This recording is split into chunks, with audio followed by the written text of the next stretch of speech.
Hi guys! Kumain na ba kayo? Ito yung ulam ko. Tilapia paksiw. Pakita ko sa inyo. So for today's video, ang aking niluto ay tilapiyang paksiw.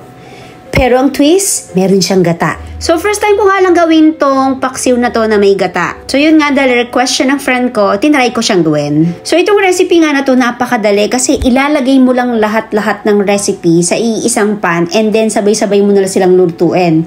So ako nga ang ginawa ko, luya, sibuyas, and then nilagay ko na yung tilapia. Tsaka ko na siya sinangkapan ng vinegar. Nilagyan ko rin ng tubig, oil, and then, naglagay ako ng magic sarap, salt and pepper. So, yung pepper natin yung bilog.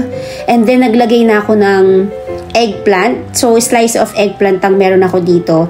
Dahil dito sa Canada, napakahirap talaga ng makakita ng ampalaya. So, ang alternative na ginawa ko, ayan, yung green bell pepper. So, okay naman siya. Then, nilagay ko na yung siling haba. So, pakukuluan mo lang sila ng sabay-sabay. Tapos, kapag naluto na siya, kuha ka na ng plato. Magsandok ka na ng kanin. Magsandok ka na ng ulam. Para tara, kain tayo!